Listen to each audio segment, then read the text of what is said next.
Hello and welcome back to Roboguide training.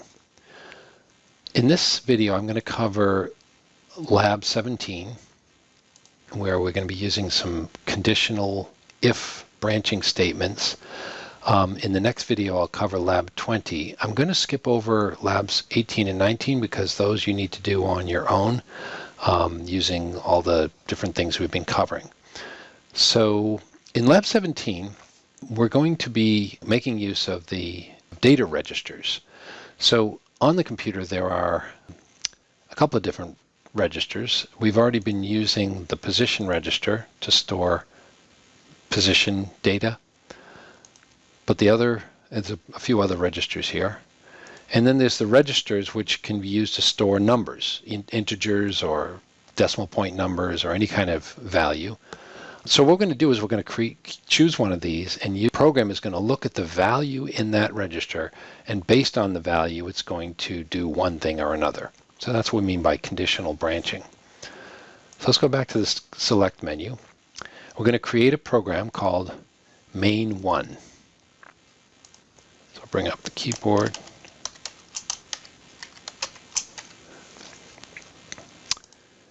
And so in the lab handout, it shows you the basic form of the program, and the first part of it, there's going to be a loop. It's going to be one of those programs that keeps looping. So we're going to create a label. Whoops, here you see my message up here, teach pendant is disabled. Just need to turn that on, okay. Click label, so we're going to put label number 1 there. And now we're going to create 3 if statements, 3 conditional statements. Go to the instruction menu, click on if select, and we're going to do an if blank equals blank type of statement. So click on that, and what we're looking at is the value in a register. So I'm going to use register 3 for my register. I guess in the program it's, you know what, might as well stay consistent. It says use register 5. It doesn't really matter. But if register 5 equals, okay, now we're going to work with 3 different numbers. If it's equal to a 1, I'm going to call the square program. Now, I'm going to do something before I go on, because I'm going to have 2 more statements. If it's equal to 2, it's going to call the triangle. If 3, it's the circle. So before I go on, I want to label that register. So to do that, there's this blank spot here. I just hit enter, bring up the keyboard, and I'm going to call it program select. And so back in my program, you see where when I'm calling that register, I can see it's the program select register. It just helps me to identify what the function of that register is. All right, so the next command is another if blank equals blank. We're looking at the same register 5. In this case, if it's a 2, we're going to call the triangle. And one more command, if blank equals blank, if register 5 equals a 3. So notice I have to click the constant option, and that allows me to type in a constant. I'm going to call the circle.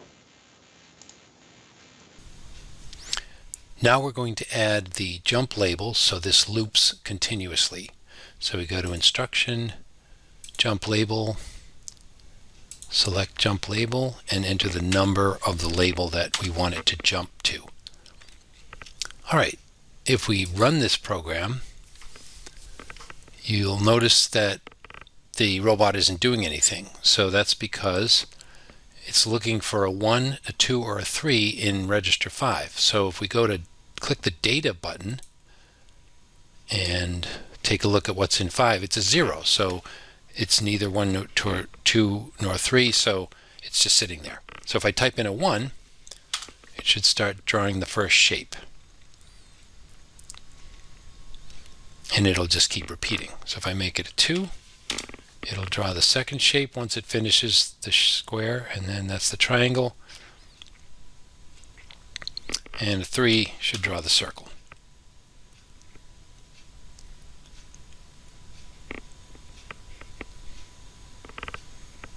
Okay, just going to stop that.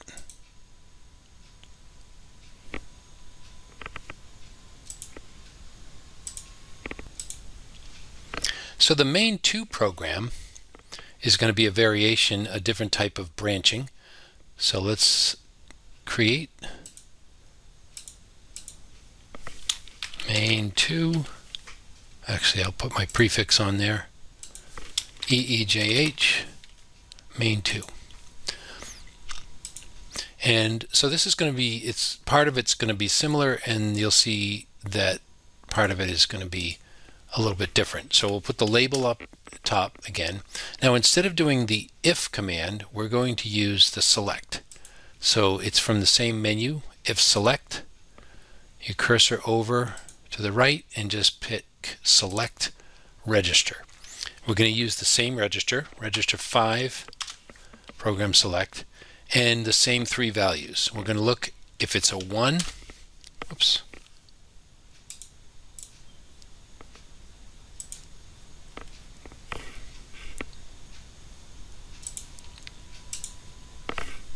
if it's a 1, we're going to call the square.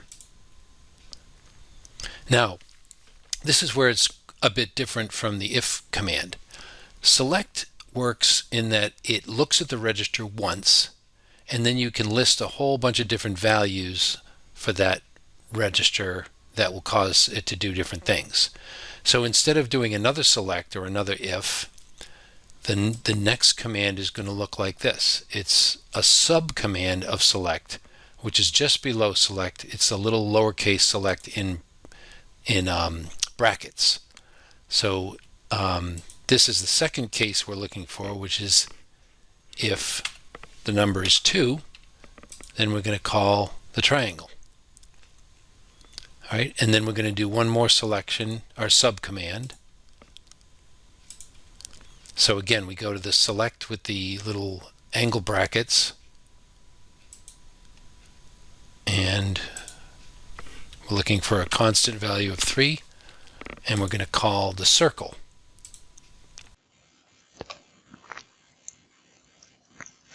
Okay, so once we've got those 3 choices in there, we're going to add what's called an else. Else is a condition for anything other than 1, 2, or 3.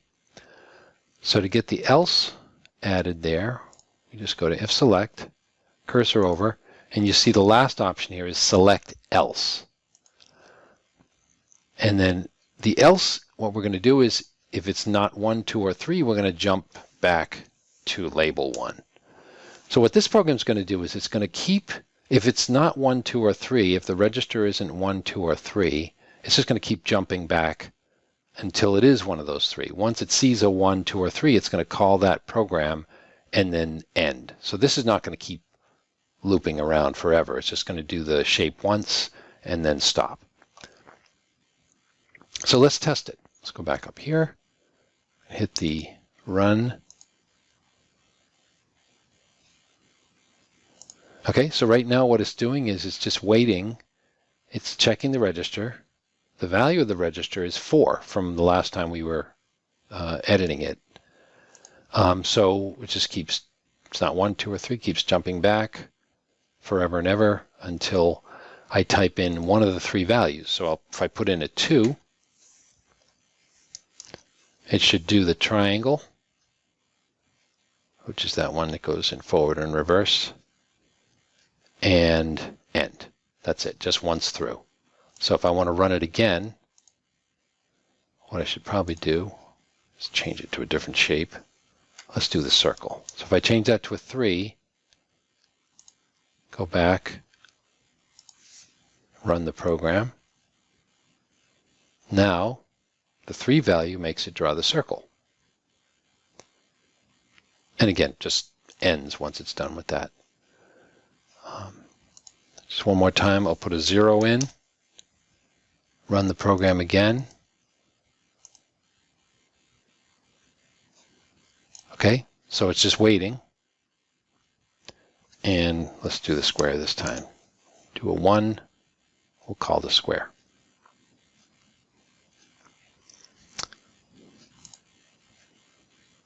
Okay, you're going to use this program exactly the way you see it in Lab 18. Lab 18 is kind of a little exercise putting some, using looping and using some registers that are going to increment.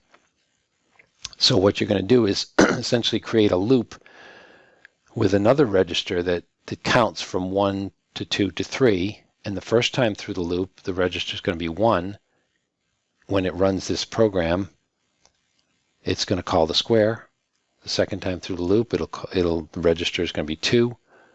It'll call the triangle. Third time through, it'll call the circle with the register 3. So you can actually use a loop with an increment command, incrementing register 5, to create the 3 shapes using this program. And then I think it's going to be another loop that does that whole thing 3 times. So that'll be all kinds of fun. So the next video I'm going to do will be demonstrating Lab 20, which introduces another concept called the position register. So the next program I'm going to do is Lab 20, where we're going to introduce the position register used as an offset to points in a program.